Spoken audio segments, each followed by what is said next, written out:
Hello, this is Kyle with Tablet Monsters, and we're going to do a hands-on of GarageBand for the iPad today.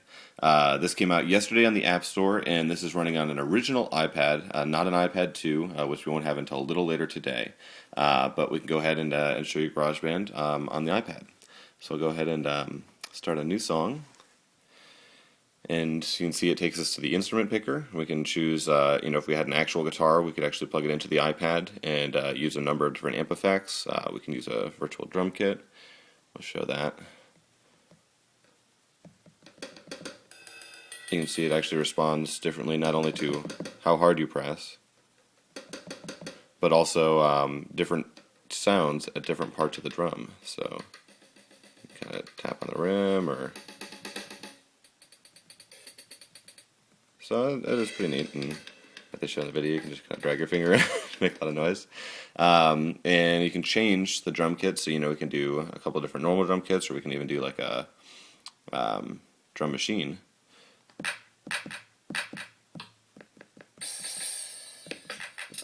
And it's very responsive.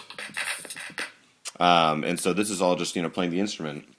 And of course, at any time, we can actually hit record up there, and we'll actually start to record on a track. And so we'll do that real quick with percussion. It counts us in.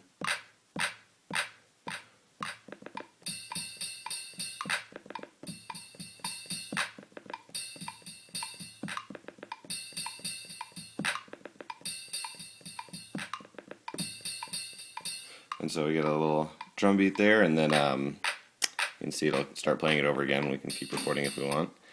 But instead, let's check out some other instruments. So there's the drums. We can also do the keyboard. The keyboard is pretty neat. Again, you can do a number of different types of keyboard. And then on the grand piano, there are two ways to kind of go through the octaves. Here we are on just this one. And if we want to step up, you can hit these buttons here to kind of arrow through them.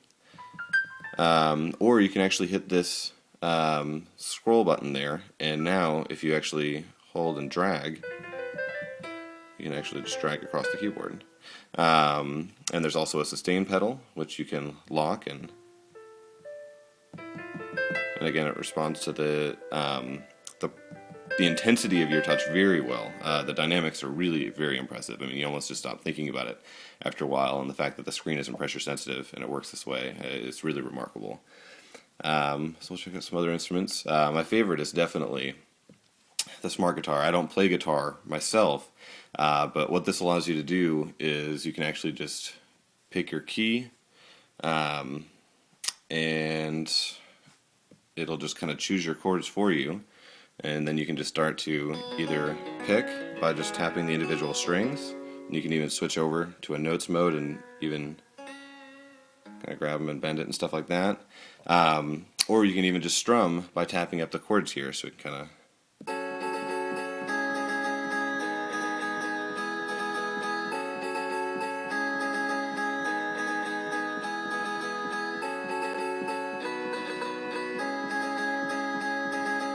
And I've never taken a lesson in my life, and here we are playing guitar. And again, you can just record it, and when you lay it in, it'll go in, and you can record multiple tracks from multiple instruments. And when you want to add an instrument, you can just hit the plus sign, and it'll take you right back to the instrument picker, and you can go ahead and add another one. I can show you the keyboard, the smart keyboard here. And this again, where it's picking out some chords.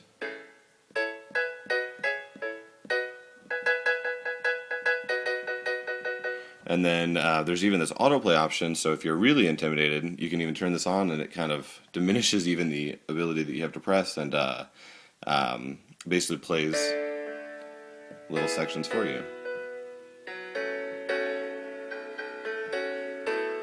So you can really just tap around, and you're really just making music.